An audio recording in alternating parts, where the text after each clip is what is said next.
Assalamualaikum warahmatullahi ta'ala wabarakatuh. Bismillah wassalatu wassalamu ala rasulillah wa ala alihi wa sahbihi wa man wala. Allahumma la sahla illa ma ja'altahu sahla wa anta taj'alul hazna idza syi'ta sahla. InsyaAllah kita sambung balik pengajian kitab Umdatus Salik yang dikarang oleh Imam Ibn Naqib Al-Misri rahimahullahu subhanahu wa ta'ala. Kita bab dia was-sufratu wal qudratu kan?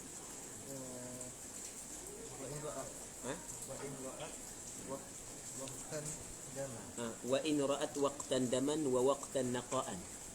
Yang was-sufratu wal qudratu kita baca dah. Kita baca dah. Baik, wa in ra'at waqtan daman wa waqtan naqa'an wa waqtan daman wa hakadha wa lam yujawizil 15 wa lam yanqus majmu'ud dima'i an yawmin wa laylah faddima'u wan naqa'ul mutakhallilu kulluha haid. Maksudnya, sekiranya seorang perempuan ra'at ay ra'atil mar'ah waqtan satu waktu daman darah wa waqtan naqa'an dan satu waktu naqa'. Kita ada lebih tak? Tak ada sesi dah. Ataupun ada badia dah. Baik. Jika seorang perempuan melihat satu waktu tu darah dan satu waktu lain naqa'. Gitu wa in ra'at waqtan daman wa waqtan, sekiranya dia melihat satu waktu darah wa waqtan dan satu waktu yang lain naqa'an naqa'. Dia gitu kena letak makna wa waqtan tu kena letak makna satu waktu yang lain. Walaupun dia tidak ada tulis yang lain, tapi kita kena letak lagu tu makna dia. Kerana kita dalam bahasa Arab ada satu kaedah kaedah yang masyhur.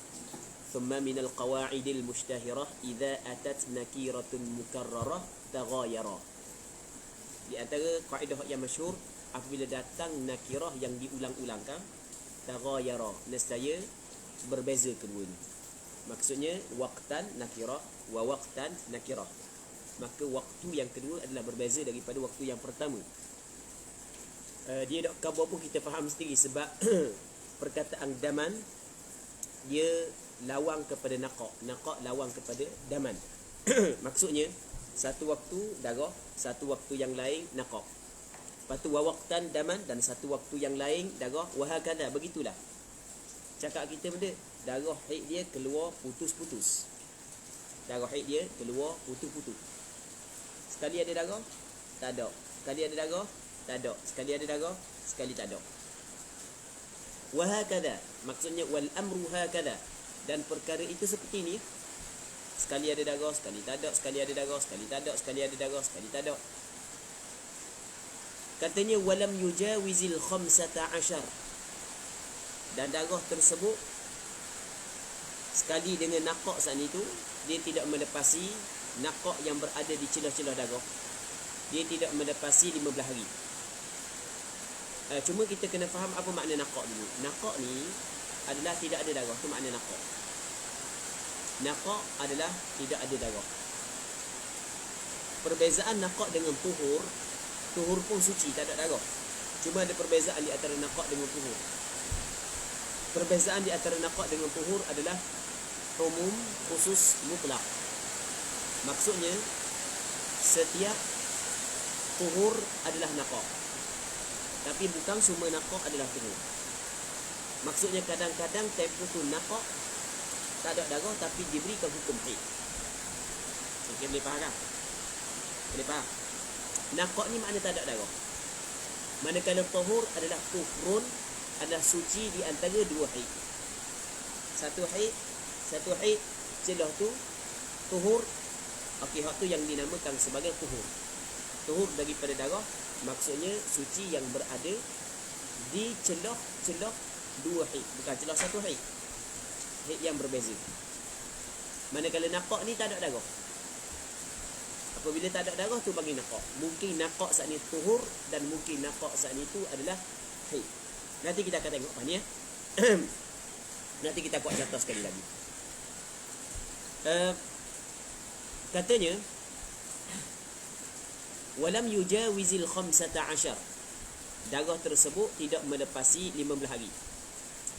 Walam yanqus majmu'ud dima'i an yawmin wa laylah. Dan tidak kurang majmu' keseluruhan darah. Majmu' ni maksudnya kita capur tu majmu'. Majmu' ni keseluruhan darah-darah itu tidak kurang an yaumin wa lailah, daripada sehari dan semalam. Maka jawab bagi in faddima'u, darah-darah tersebut, wan naqa'u, dan naqa' al mutakhallil, kulluha, naqa' yang berada di celah-celah darah saat itu, kulluha, kesemuanya adalah haidun haid. Okey, tengok maksudnya ada orang puang saat ni terkeluar darah, sekali ada darah, lepas tu tak ada. Ada darah, tak ada. Ada darah, tak ada. Duk main lagu tu tapi dalam lingkungan 15 hari. Okey, syarat yang pertama mesti dalam lingkungan 15 hari. Okey, itu syarat yang pertama. Syarat yang kedua, keseluruhan darah kalau dicampur keseluruhan darah yang keluar tidak kurang daripada sehari semalam. Okey, itu syarat yang kedua. Maka apabila cukup dua syarat tersebut, kata ulama, darah serta naqaq yang berada di celah-celah darah tu dihukumkan sebagai haid. Ini menurut qaul as-Sahbi. Jadi sana ada qaul yang kedua, dia namakan qaul al-Laqti. Dengar tak? Zul dengar tak tu? Kurang dengar. Dengar tak? Kurang dengar. Tapi dah angguk kat sana ya.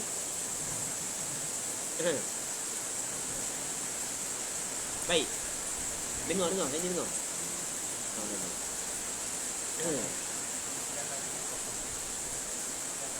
Wajah apa? Wajah tak apa. Ya. Dah payah meninjam tu. Sekali lagi ya. Sekali lagi. Seorang perempuan dia melihat sekali ada darah, sekali tak ada. Lepas tu ada pula, lepas tu tak ada. Ada pula, lepas tu tak ada. Dan benda ni berlaku dalam lingkungan 15 hari. Berlaku dalam lingkungan 15 hari. Capur di antara darah dengan naqaq celah tu, ia tidak lebih daripada 15 hari. Dan tempoh darah tu, kena kira tempoh darah. Tempoh darah kalau capur keseluruhan, cukup sehari semalam. Cukup sehari semalam. Maka bermakna darah serta naqaq yang berada di celah-celah darah, kesemuanya dihukumkan sebagai haid. Okey, boleh? Jelas kan? Baik. Daripada segi cakap kita, daripada segi teori mudah je. Tapi perempuan yang mengalami benda ni, oh dia kata payah nak kira. Tempoh keluar darah tu payah nak kira. Tempoh keluar darah tu dia kata nak kira mana? Nak kena cek semua. Okey. Benda ni kita cerita daripada minggu lepas. Kita cerita dah. Sebenarnya benda ni bukan tak payah pun kalau orang belajar. Okey. Kita buat contoh Seorang perempuan dia keluar darah. Dia rasa macam keluar darah. Dia cek ada sungguh darah. Okey, masa dia cek saat ni tu pukul 8 pagi kata. Dia rasa ada darah, macam ada darah. Okey, kata masa dia rasa ada macam ada darah tu dalam pukul 8 pagi, dia pun dia ambil benda tisu ke ataupun tak ambil tisu pun, dia tengok pergi masuk tandas, ada darah Okey, masa dia cek saat itu pukul 8.05. Tapi dia rasa darah keluar dalam pukul 8 pagi. Jadi bermakna pada pukul 8 pagi kira permulaan keluar darah. Tapi sebenarnya adakah pada betul-betul pukul 8 pagi darah keluar, ataupun darah ada kemungkinan keluar sebelum daripada tu? Ada kemungkinan keluar sebelum daripada tu. Tak gitu. Ada kemungkinan keluar sebelum daripada tu tanpa dia sedar. Benda yang tama-tama tengah duk pegging tak sedar darah duk keluar. Contoh. Jadi sekarang ni benda yang kita ada dua kemungkinan. Ada kemungkinan datang dah, ada kemungkinan tidak datang lagi. Maka kita perlu kepada kaedah yang untuk menentukan perkara tersebut. Kita sekarang ni orang puang tak ada darah, tiba-tiba ada. Okey, tepat yang dia yakin pada pukul 8 pagi. Sebelum daripada tu kemungkinan ada, kemungkinan tak ada. Jadi darah baru datang. Maka bila darah datang dalam bahasa Arab dia panggil hadith. Kita ada kaedah al-aslu fi kulli hadithin taqdiru bi aqrabi zaman. Asal setiap benda yang baru berlaku kena takdirkan masa yang paling dekat. Jadi bermula pukul 8 baru kira keluar darah. Lepas tu dia rasa macam tak ada darah dalam pukul 12. Dia pergi cek, memang tak ada kering darah Jadi pukul 12 dia yakin darah tak ada dah. Dia yakin pukul 12. Ada tidak kemungkinan darah berhenti sebelum daripada tu? Ada kemungkinan. Tapi dia yakin ke tak?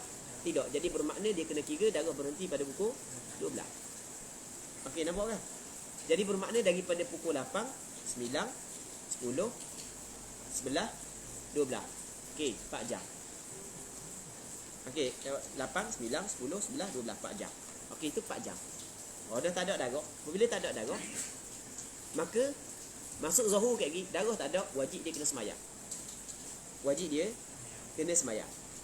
Okey, apabila sebab dia wajib dia kena semayang, kerana tak ada darah. Yang menghalang semayang dia darah. Mani' dia adalah darah. Idza zala al-mani' 'ada al-mamnu'. Tak gitu. Apabila hilang mani' maka kembali benda yang dihalang. Jadi kena semayang. Dan kita cerita dah, adakah wajib dia kena tunggu? Tak. Satu. Boleh tak suami dia nak setubuh dia? Boleh. Tak ada masalah dah. Cuma dalam kitab disebut secara jelas. Cuma nak dalam penulisan tak nak ni. Dalam kitab dia kata mana? Cuma disunatkan suami dia tidak menyetubuhi dia sekiranya perempuan bimbang darah kembali semula. Sunatnya. Dalam kitab tu sebut secara jelas, ibarat andai kata dia bimbang darah datang balik, maka sunat suami dia tidak menyetubuhi dia. Tapi suami dia nak menyetubuhi dia, tak ada masalah. Sebab darah tak ada. Okey. Adakah wajib mandi? Tak wajib mandi. Sebab dia sebab tak cukup 24 jam, bukan darah haid. Tiba-tiba darah datang semula. Darah datang semula sebelum cukup 15 hari daripada permulaan keluar darah. Bermakna hak yang datang semula dikirakan haid lagi. Dikirakan darah haid. Jadi apabila dikirakan darah haid, hak celah tu, hak celah di antara darah yang pertama dengan darah yang kedua. Darah pertama adalah haid, darah yang kedua adalah haid. Satu haid, bukan haid yang berbeza. Haid yang sama. Jadi apabila haid yang sama, celah dia saat ni tu hak yang nak terbit darah juga diberikan hukum haid. Okey, ini pandangan mu'tamad. Namun ada pandangan yang kedua. Pandangan yang kedua mengatakan celah tu dihukumkan suci. Itu qaul al-Laqti. Tapi qaul al-Laqti kata suci daripada sudut ibadat. Suci pada hukum ibadat dan hukum bersetubuh. Tapi tidak suci pada hukum talak. Pada hukum talak sepakat ulama kata bukan suci. Kalau talak kira suci kok mungkin dalam sehari tu pakai habis dah iddah dia. Okey, jelas kan? Dah suami dia cerai dia. Lepas tu datang haid.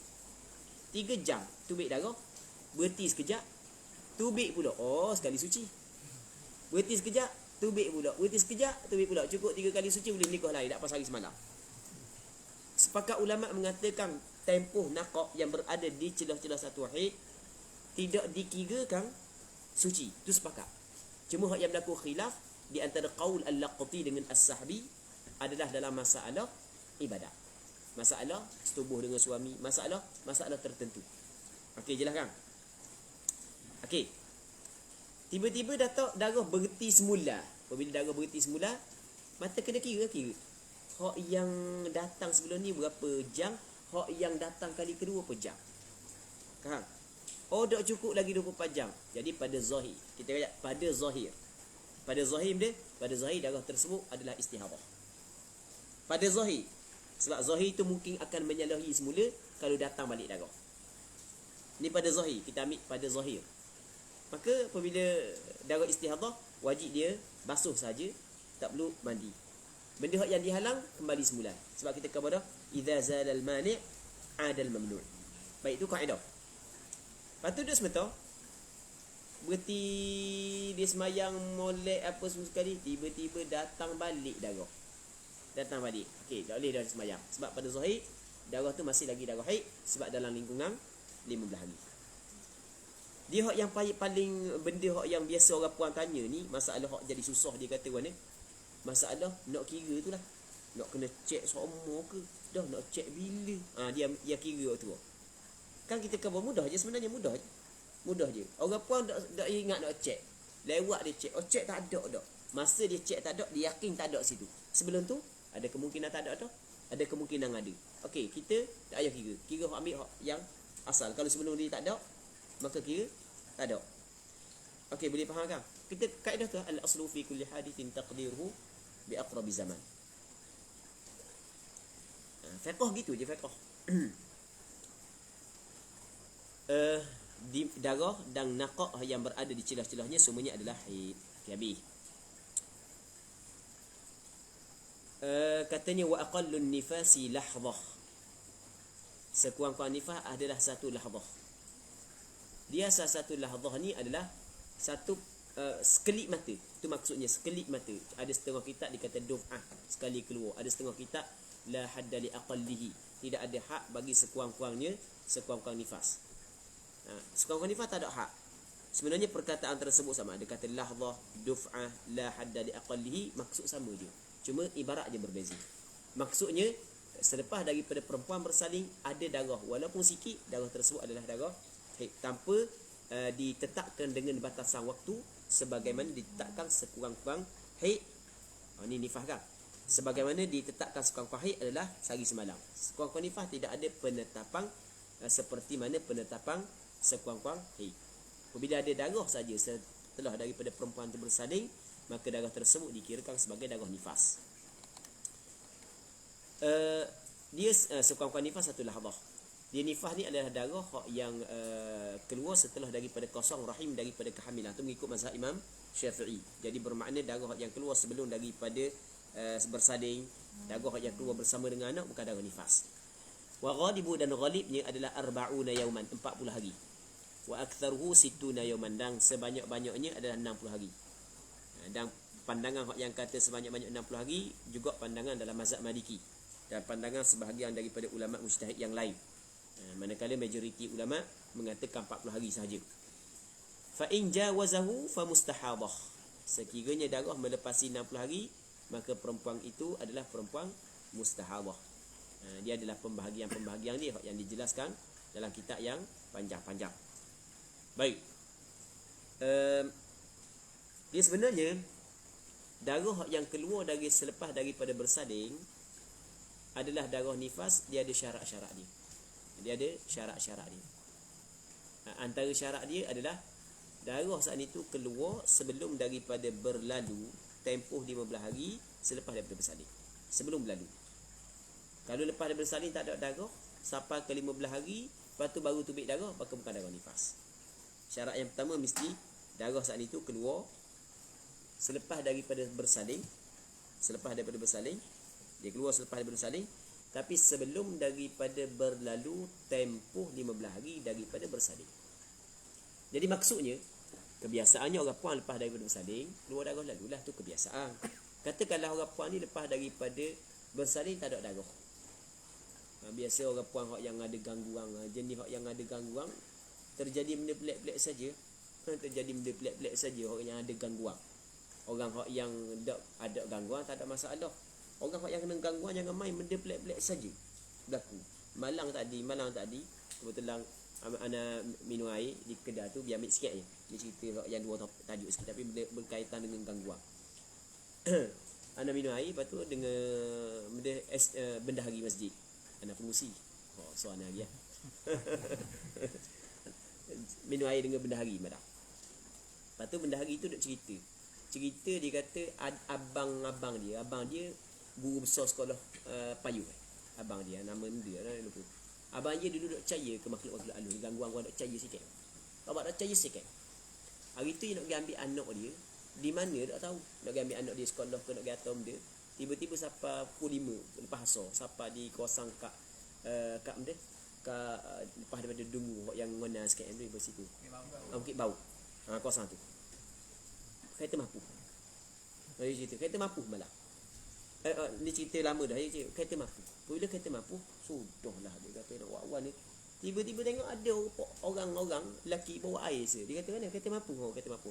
Gini ambil air ni. Tak dalam tu. Tapi mu jangan buka lah. Lepas tu hak lebih tak ada kereta. Lepas dia tak boleh hidup kereta. Boleh hidup balik rumah. Siapa rumah tengah malam duk cakap sorang dak enak. Kena gangguan dah lah. Ngau kali dah. Siapa rumah. Lepas tu adik-beradik dia pun, dia cerita dengan adik-beradik dia, dia nak tidur macam-macam. Lepas tu dia kata dia buat balik air. Lepas tu panggil tu rumah kata dia akan mula air. Zul tu cerita aku cari dalam kereta dia, cari air tak jumpa. Lepas tu bawa dia masuk. Tu dia kata ada, dia ambil air tu. Bawa pergi sana. Curang balik, buat balik rumah baru okey. Lepas tu percaya dah lah. Allah Rabbi ni. Dan banyak kita makhluk alur kan. Ada orang yang gangguan, kena gangguan lepas daripada bersalin tak ada darah. Ada orang yang gangguan begitu. Ada orang yang gangguan tengah-tengah mengandung tiba-tiba hilang. Baik. Tak apalah kita nak cerita lagu mana. Lepas daripada bersalin tak ada darah. Tapi biasanya lepas daripada bersalin normalnya ada darah lah. Kebiasaan gitulah. Lepas bersalin tak ada darah. Selang beberapa hari keluar darah. Maka darah yang keluar saat itu tidak dihukumkan sebagai darah nifas, melainkan dia keluar sebelum daripada berlalu 15 hari, sebelum, bukan selepas, sebelum berlalu 15 hari daripada tempoh bersalin.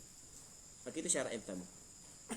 Dan syarat yang kedua adalah darah tersebut hak yang keluar jangan putus. Kan keluar dia berhenti sekejap. Tiba-tiba tubik semula. Jangan putus tempoh 15 hari. Kalau putus tempoh 15 hari maka bukan darah nifas dah. Lepas tu hak yang ketiga jangan lebih daripada 60 hari. Okey. Habis itu. Ma yahrumu bil haidhi wan nifas. Apa hak yang haram dengan haid dan nifas? Perkara hak yang haram dengan sebab haid dan nifas. Jadi di sana ada perkara hak yang diharamkan kepada perempuan yang haid dan perempuan yang nifas. Yang mengharamkan bukan ulama tapi syarak, agama hak yang mengharamkan. Cuma ulama hanyalah menzahirkan apa hak yang terbuku ataupun apa hak yang ada dalam Quran dan hadis mengikut kaedah-kaedah hak yang telah ditetapkan oleh para alim ulama itu sendiri. Kaedah-kaedah usul fiqh lah. Dia hanya menzahirkan sahaja daripada Quran dan daripada hadis. Dan cuma apa hak yang zahir di si ulama ni mungkin berbeza dengan apa hak yang zahir di si ulama ni, akhirnya berlaku khilaf. Kesemuanya adalah daripada Quran dan hadis. Katanya wa yahrumu bil haidhi wan nifasi ma yahrumu bil janabah. Haram dengan sebab haid dan nifas setiap perkara yang haram dengan sebab janabah. Sebab ma ni umum kan? Ma isim mausul kan? Setiap perkara yang haram dengan sebab janabah, dengan sebab berjunub, haram juga dengan sebab haid dan nifas. Yang diharamkan dengan sebab berjunub, yang pertamanya sembahyang. Jadi sembahyang haram dengan sebab haid dan nifas. Yang keduanya adalah puasa. Puasa tak. Orang junub wajib puasa silap. Sembahyang, tawaf. Maka haram juga dengan sebab haid dan nifas tawaf. Yang ketiganya adalah menyentuh ataupun membaca Al-Quran. Yang keempatnya adalah menyentuh Al-Quran. Yang kelimanya adalah membawa Al-Quran. Yang keenamnya adalah berhenti di dalam masjid. Atau perkara yang diharamkan dengan sebab janabah, maka diharamkan juga dengan sebab haid dan nifas. Berapa perkara yang diharam dengan sebab janabah? Ada 6. Wa yahrumu bil janab wa yahrumu 'ala al-junubi sittatu asya' as-salatu wat-tawafu wa massul mushafi wa hamluhu wa qira'atul Quran wal lubthu fil masjid wa qira'atul Quran bi qasdil Quran, tapi dengan qasad al-Quran. Baik. Patu wa kadzas saum, dan seperti ini. Seperti perkara yang diharamkan dengan sebab janabah, haram dengan sebab haid, haram juga as-saum. Kadza khabar muqaddam, as-saumu mubtada muakhar tu i'rab. Was-saumu kainun kadza. Puasa adalah ia seperti ini juga hukum dia. Maksudnya diharamkan kepada perempuan yang haid dan perempuan yang nifas puasa. Tidak boleh puasa. Bahkan kalau sekiranya dia sedang berpuasa, tiba-tiba datang darah, maka batal puasa dia. Baik. Wa yajibu qada'uhu duna as-salah. Wajib qadanya puasa tapi tidak sembahyang. Sembahyang tidak wajib qada, tapi puasa wajib dia kena qada semula. Jadi sembahyang yang ditinggalkan oleh perempuan ketika dia datang haid, datang nifas, tidak wajib qada balik. Tetapi wajib qada puasa. Puasa wajib kena qada. Kalau orang tanya dah apa sembahyang tak wajib qada, puasa wajib qada, sedangkan kedua-duanya adalah rukun Islam. Jawapannya hak yang paling mudah adalah itu adalah ketetapan yang ditetapkan oleh syarak. Syarak tetap lagu tu. Faham? Syarak tetap lagu tu. Dan apa sembahyang zuhur 4 rakaat, sembahyang subuh 2 rakaat? Sebab dia sebab syarak yang tetap lagu tu. Dan apa Fatihah baca dalam qiyam. Apa dak Fatihah dak baca dalam tasyahud? Berapa surah dak baca dalam tasyahud? Kalau baca dalam tasyahud kan sedap kan, rengang sikit sembahyang kan, agama Islam mudah kan. Jadi kalau kita baca surah dalam tasyahud, kita baca dalam keadaan duduk. Tapi kenapa benda yang panjang baca dalam keadaan berdiri? Kita kena jawab mana? Agama kita yang tetapkan begitu. Itu dipanggil amrun ta'abbudi nama dia. Kita ada amrun ma'qulul ma'na dan kita ada amrun ta'abbudi. Benda yang ditetapkan oleh syarak begitu. Baik. Nah, cuma ada hikmah lah. Nah, cuma kadang-kadang hikmah kita tidak tahu, kadang-kadang kita tahu. Okey. Jadi agama kita yang menetapkan lagu tu. Masalah sembahyang tak wajib qada. Tapi masalah puasa wajib balik qada. Satu ketika ada seorang perempuan, dia tanya Aisyah radhiyallahu taala anha, seorang perempuan nama dia Muadzah, dalam hadis yang diriwayatkan oleh Imam Bukhari dan Muslim. Ada seorang perempuan nama dia Muadzah. Yang mana dia tanya Aisyah, "Ma balul haid taqdi as-shaum wa la taqdi as-salah?" Sebab dia orang perempuan yang haid ni kena qada balik puasa tapi tidak perlu qada sembahyang. Aisyah tak jawab dah. Aisyah kata, "Aharuriyatun anti?" Ditanya gitu. Mu ni puak khawarij haruriyah ke? Sebab jenis hak yang kuat ibadat lagu ni biasanya puak khawarij. Dia kata, "Lastu bi haruriyah walakinni as'al." Kata Aisyah radhiyallahu taala anha, "Kunna yusibuna dhalik." Dulu kami pun datang haid juga di zaman Rasulullah. Tapi fanu'maru bi qada'is shaum wa la nu'maru bi qada'is salat. Tapi Rasulullah memerintah, nu'maru diperintah kepada kami. Nu'maru diperintah kepada kami. Ini hadis mauquf tapi fi hukmil marfu'. Sebab tidak ada hak yang memerintah sahabat melainkan Rasulullah sallallahu alaihi wasallam. Ini perkataan Aisyah. Mauquf. Sebab perkataan sahabiat. Tetapi oleh kerana dia guna perkataan nu'maru, diperintah kepada kami, walaupun dia tidak sebut secara jelas, tidak ada hak yang dapat memerintahkan dalam hal ibadat melainkan Rasulullah, maka hadis ini adalah pada hukum hadis marfu', dipanggil al-mauquf fi hukmil marfu'. Baik. Masalah semayang hak yang perlu kita kena sebut juga. Semayang dalam kitab kata tidak wajib qada, tapi puasa wajib qada. Dia ada juga dalam beberapa masalah wajib qada sembahyang.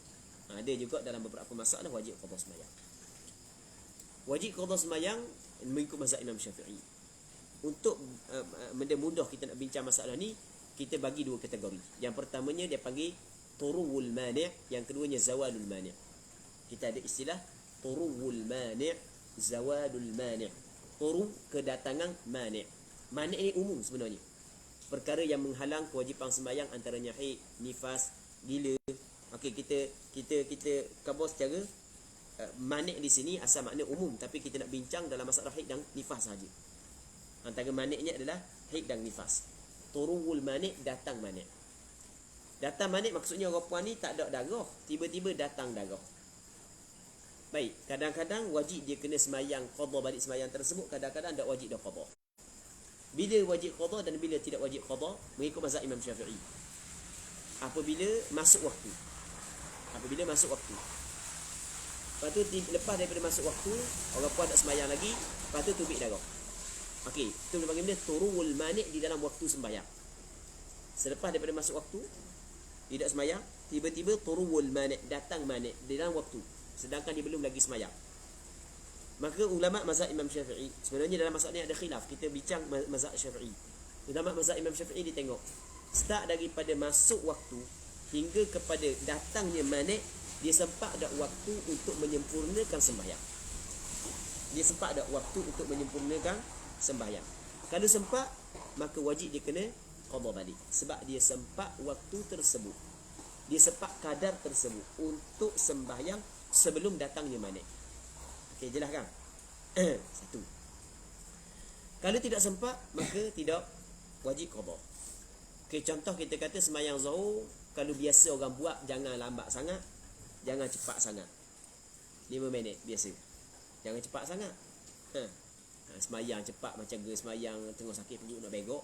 Hak tu 3 minit pun dia siap. Mungkin 2 minit setengah. Okey. Tapi kalau misalnya tengah zuk lain, tengah zuk lain. Hak tu setengah jam. Bagus siap. Kita jangan kira hak yang cepat sangat, jangan lambat sangat. Kita kata semayang zuhur 5 minit sebagai contoh. Daripada masuk waktu sehingga keluar darah, kalau 5 minit ke atas, maka wajib dia kena qada balik kalau dia tak semayang lagi. Tapi kalau tak sampai tempoh tersebut, maka tidak wajib dia qada. Okey. Sama masalah haid, sama masalah nifas. Biasa nifas orang bersalin. Dia apabila masuk labor room sebagai contoh kan, masuk ni biasa berlaku gitulah, masuk ketika masuk dah subuh, kalau malam, atau masuk dah waktu zuhur. Baik. Jadi tekor sakit apa semua sekali tu, nak semayang tak boleh lagi. Duduk sebentar beranak dalam waktu. Dia tak semayang lagi. Lepas tu lepas daripada beranak terbit darah nifas. Maka ketika tu dipanggil benda turuhu al-mani'. Maka wajib tak diqada balik semayang tersebut, kena tengok dang tak tempoh waktu untuk menyelesaikan sembahyang bermula daripada masuk waktu sehingga keluar darah. Okey, itu masalah turuhul mani'. Yang keduanya zawalul mani', hilang mani'. Hilang mani' gini, hilang mani'. Kita ada satu hadis kata Rasulullah sallallahu alaihi wasallam, man adraka rak'atan minas salati faqad adraka as-salah. Sesiapa yang sempat satu rakaat daripada sembahyang, maka dia sempat sembahyang tersebut.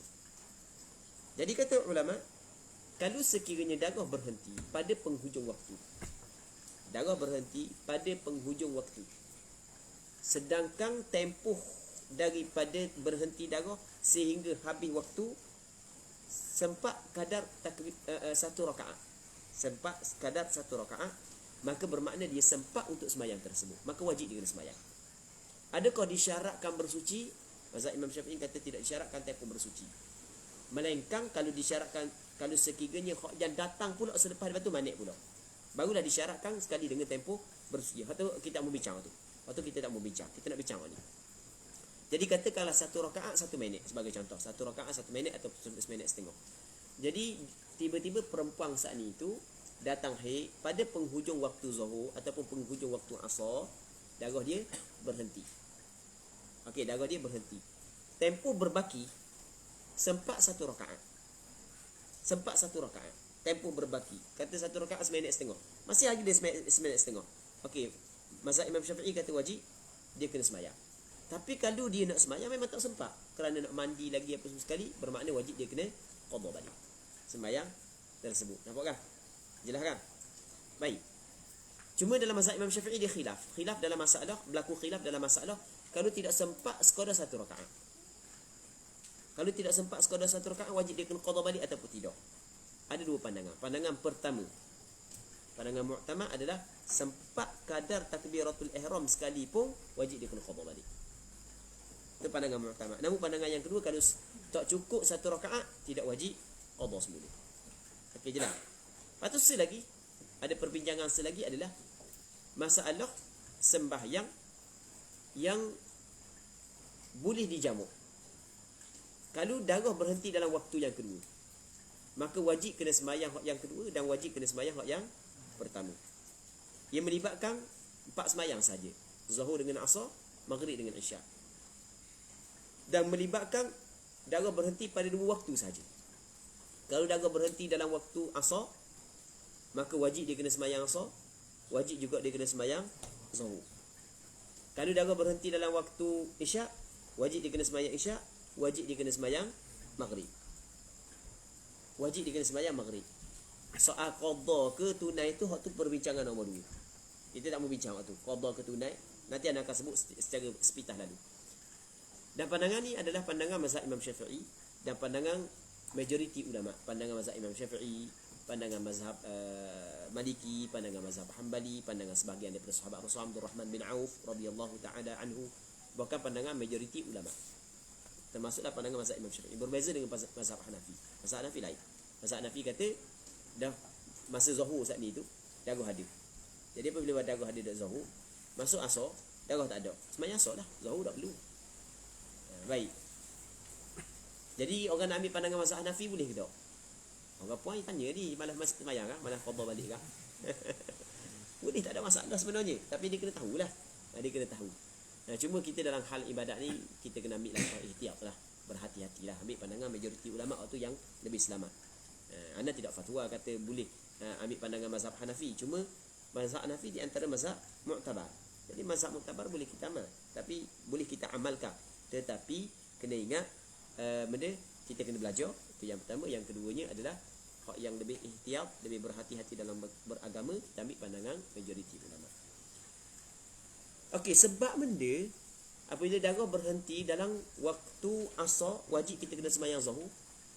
Darah berhenti dalam waktu isyak, wajib kita kena sembahyang, bukan kita, orang puan.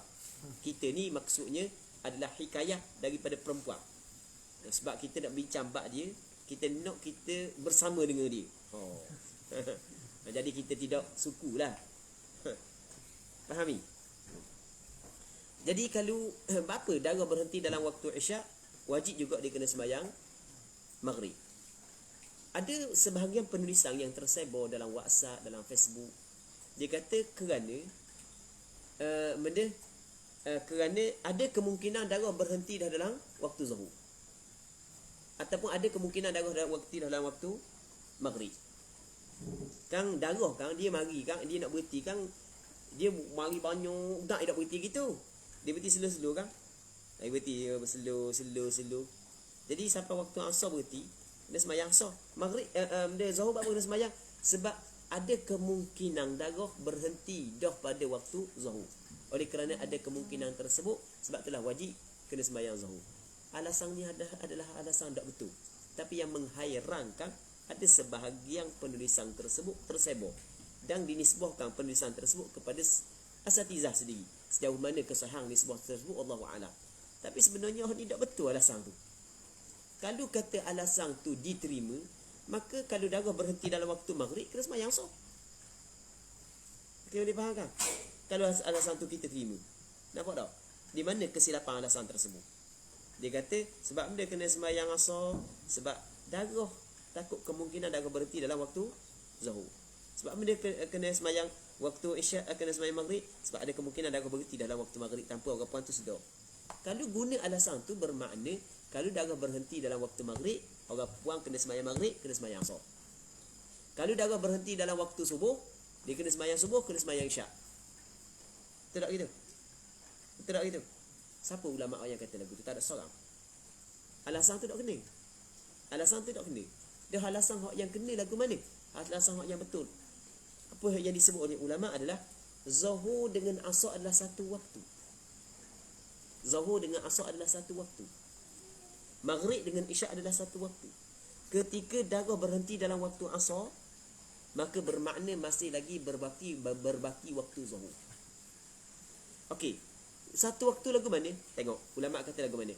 Kita kena faham ada istilah uzur, kita ada istilah darurah. Anda nak hurah bahasa ni.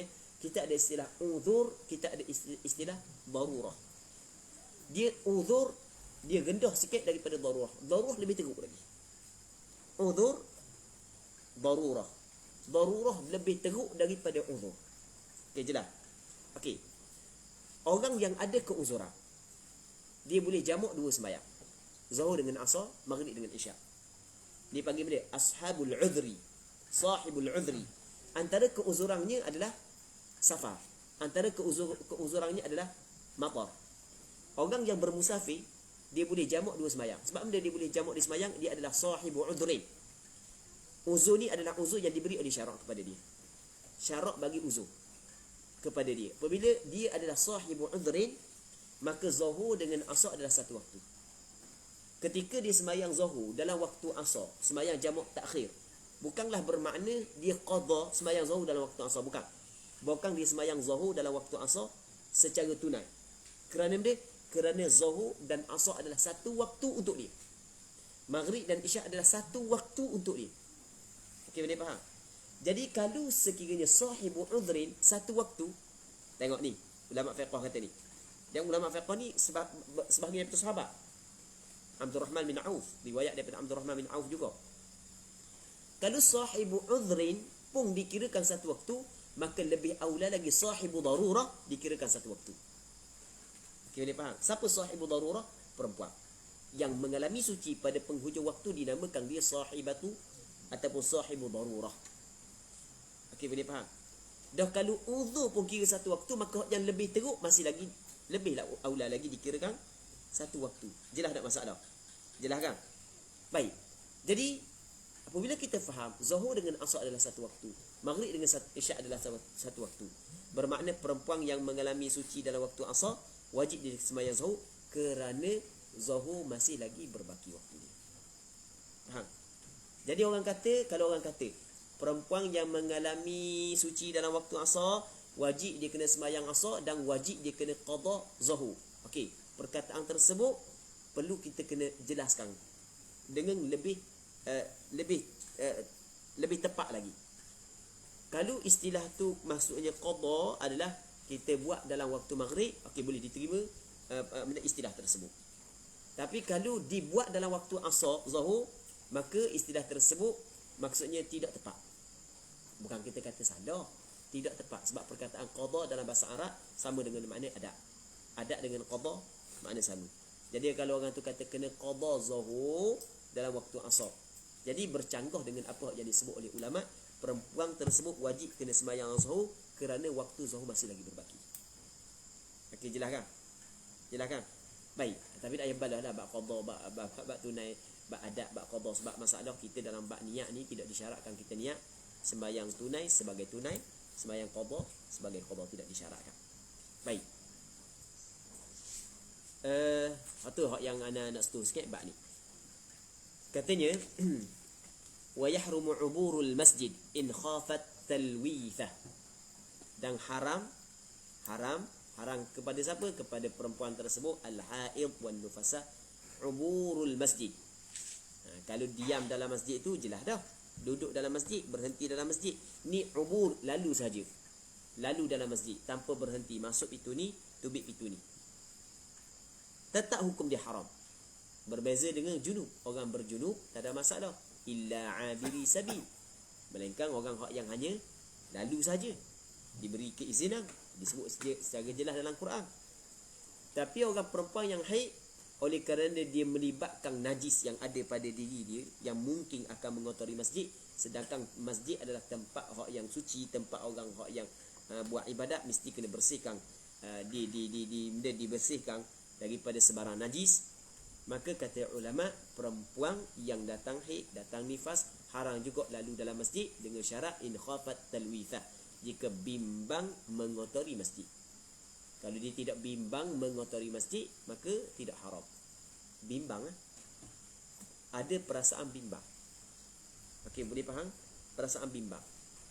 Dia hamba tak ada masalah. Hamba tak ada masalah. Darah pakai molek dah, dia pun masuk. Tak haram.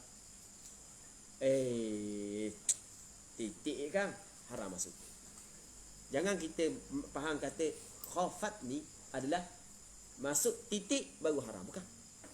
Hak tadi tu tak ada masalah hamba, sebab hamba pakai modeh orang bersalin tu, orang tebal tu, dah titik dah, tidak bimbang dah, tiba-tiba masuk titik, dah haram.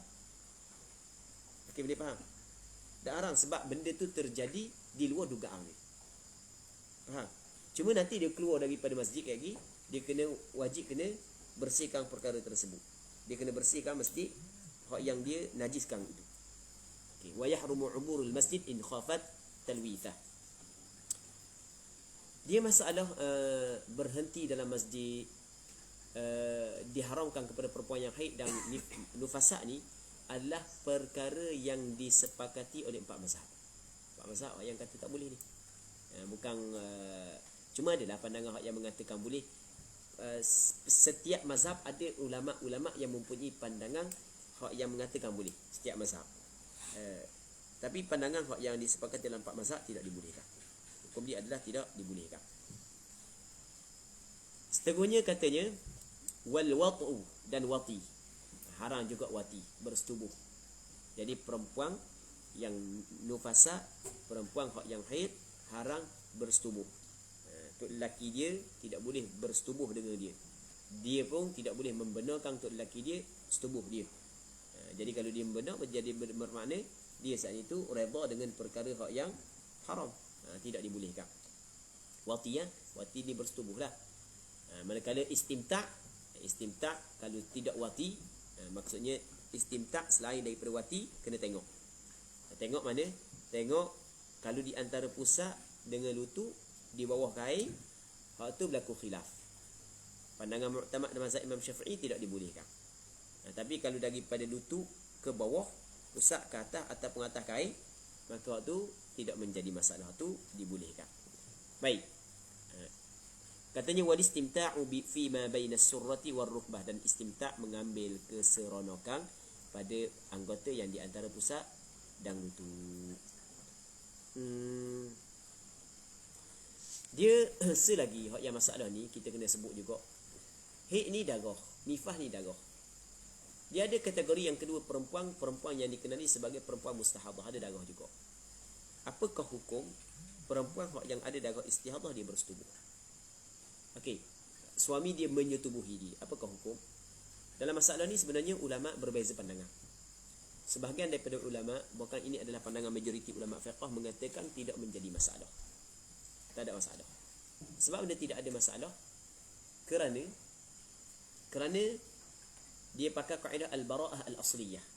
Maksud dia al-bara'ah al-asliyah, ketika seorang lelaki menerima qabul nikah, bermakna perempuan tu halal kepada dia. Itu asal. Asal perempuan halal kepada lelaki. Tiba-tiba datang dalil. Ada dalil bahawasanya haram lelaki bersetubuh dengan isteri dia ketika isteri dia datang darah. Wa yas'alunaka 'anil mahid qul huwa adhan fa'tazilun nisa' fil mahid. Jadi bermakna haid ada dalil yang mengharamkan. Nifas dia mengambil hukum haid kerana darah nifas adalah darah haid yang terkumpul. Okey, jelas. Tinggal lagi darah istihadah. Perempuan ketika keluar darah istihadah, daripada segi hukum sembahyang dia suci. Okey, dia daripada segi hukum sembahyang dia suci. Daripada segi hukum puasa dia suci. Ngaji Quran dia suci. Perempuan istihadah. Dan daripada sudut setubuh memang tengok kotor dia.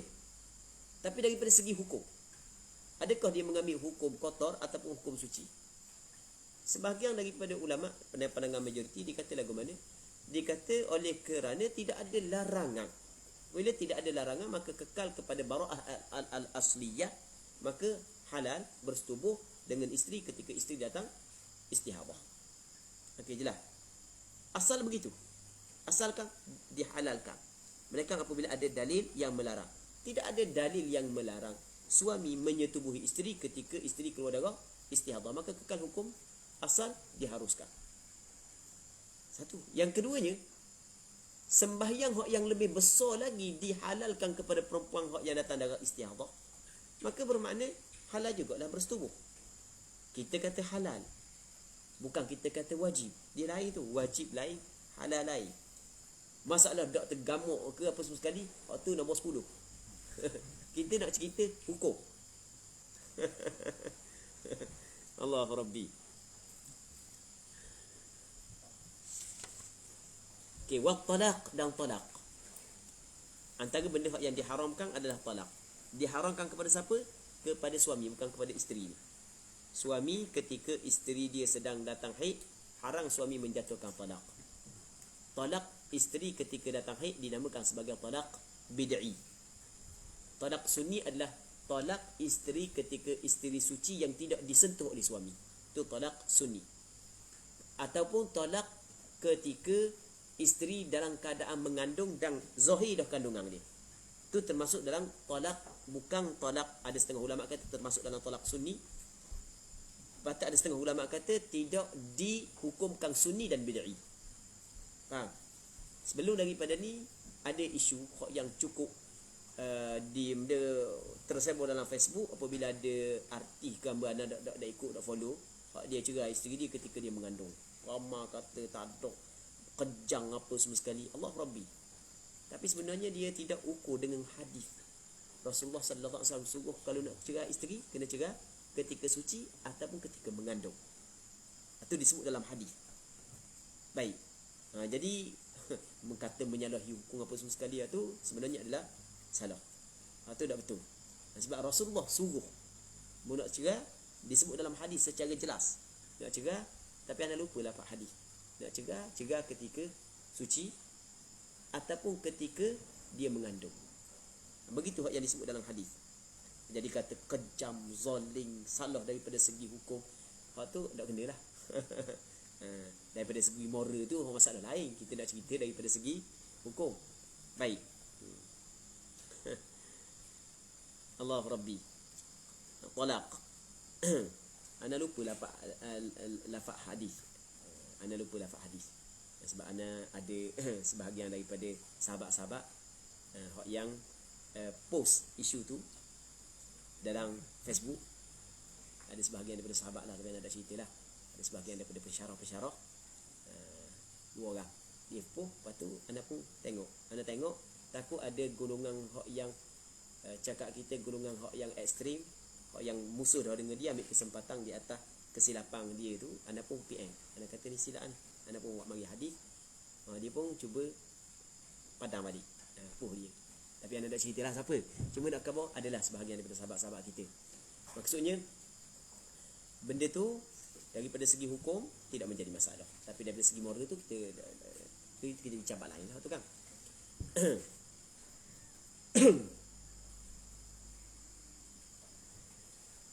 Katanya talaq fatu wa taharatu bi niyyati raf'il hadath, dan bersuci dengan niat mengangkat hadath.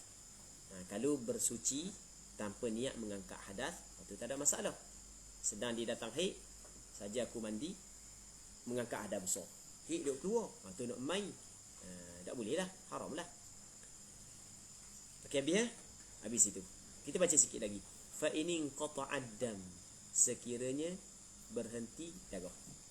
Berarti mana? Sekiranya inqata'. Apa nak inqata'? Darah berhenti, putus. Okey, bagaimanakah orang puang tu nak tahu darah berhenti? Apakah tanda dia? Tanda dia adalah tidak ada sifat darah. Sama ada qassatul bayda ataupun tidak, atau nombor 2. Apa yang disebut oleh ulama tanda bersih, tanda suci 2. Yang pertamanya tidak ada sifat darah, tidak ada kesang darah. Apabila orang puan tu cek. Yang keduanya apabila ada cecair putih. Tapi ada cecair putih pun memang tak ada kesang darah lah. Maksudnya kalau tidak ada cecair putih tapi kesang darah tak ada, dah kosong, cek kosong, masukkan tisu, dia cek tisu keluar putih seput macam biasa, maka dikirakan darah telah berhenti. Berarti mana? Fa in qata'ad dam, jika terputus darah. Irtafa'a, terangkat, tahrimus shaum, pengharaman puasa. Maksudnya wajib dia kena puasa tanpa perlu menunggu tempoh tertentu. Dalam kitab fiqh sebut secara jelas.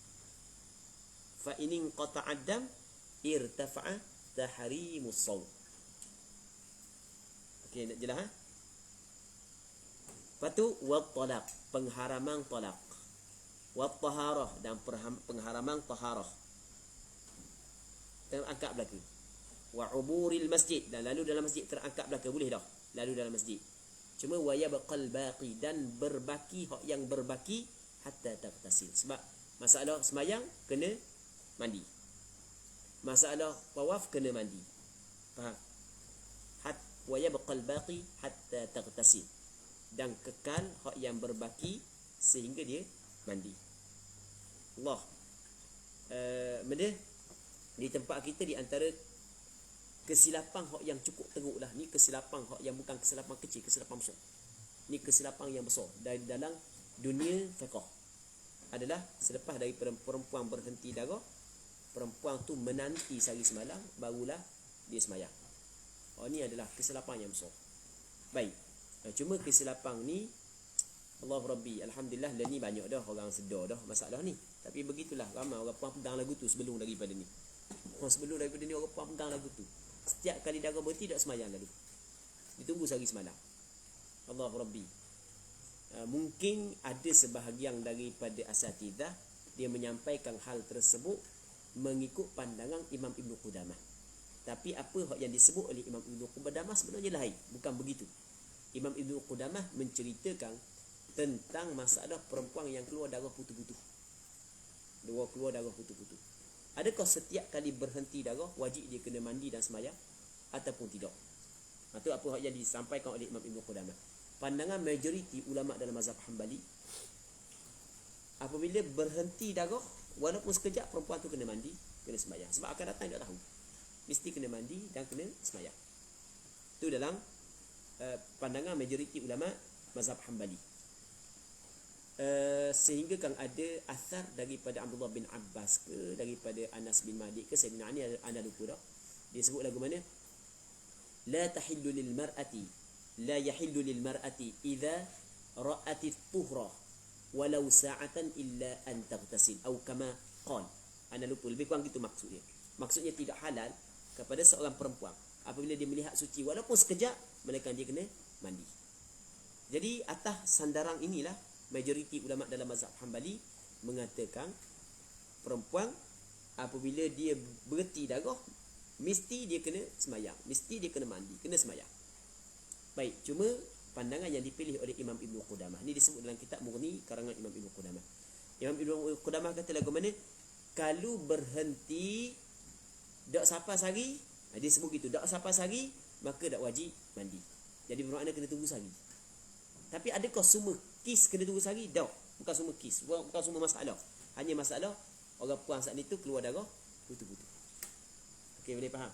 Jadi kalau keluar darah putu-putu, baru dia mengambil masalah ni. Jadi bermakna dalam mazhab Hambali, kalau sekiranya orang puan ni kebiasaan datang haid dia sebanyak 6 hari.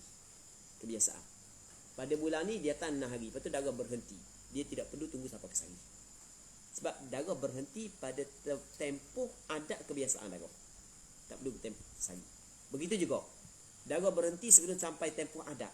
Tapi menjadi kebiasaan perempuan ni apabila darah dia berhenti tubik cecair putih. Dia berhenti darah biasa 6 hari, tiba-tiba hari ni hari kelima darah berhenti ada cecair putih. Maka tidak perlu dia tunggu sehari semalam. Itu dalam mazhab Hambali. Mazhab Hambali juga yang ada sebut secara jelas kena tunggu sehari. Tidak kata sehari semalam, kita kena tunggu sehari. Tiba-tiba nyegi rakung habis. Itu memang kesilapan yang cukup teruk. Jadi setiap kali orang puan berhenti kena tunggu sehari semalam. Dan benda ni diamalkan oleh orang puan di tempat kita. Diamalkan oleh orang puan di tempat kita. Ana tahu gini, di madrasah Johana ada bahagian muslimat. Dia cerita lama dah bahagian muslimat. Jadi muslimat di madrasah Johana apabila berhenti darah, dia tak sembahyang lagi, sehari semalam baru sembahyang. Gitu. Jadi yang mungkin orang puan Fendi tu kemudian dia hak dulu lagi. Adik anak dia ambil iman, dia tak tahu dia belajar ngajar tu, dia ambil online je. Anak balik, anak marah sikit. Bukan marah, kata tak boleh, anak tegur, tak boleh buat gitu. Bukan marah. Maksudnya kita tegur lah, kata tak boleh buat gitu, sadah buat gitu. Dan ni tak lah. Dia cerita lama dah, dia cerita lama dulu. Jadi dia ambil daripada kawan dia, ambil daripada kawan dia, dia belajar lain, belajar situ, belajar sini kan. Ambil daripada sini, ambil daripada sini, ambil daripada sini. Buat gitulah ke. Jeng keren. Tu kesilapan. Dah kita kata sebab dia demo tak semayang. Sebab dia demo tak semayang lagi. Dia kata takut darah mari bulan. Tu ada dasar ni, takut darah mari bulan. Takut darah tubik balik. Kita kata dah takut ke darah berhenti dulu. Dah kan darah berhenti kan? Dah takut ke darah berhenti dulu kata. Dah dia memang tak mari dah darah. Darah tak mari dah. Kalau darah mari tu ada perbincangan je lah. Allah Rabbi.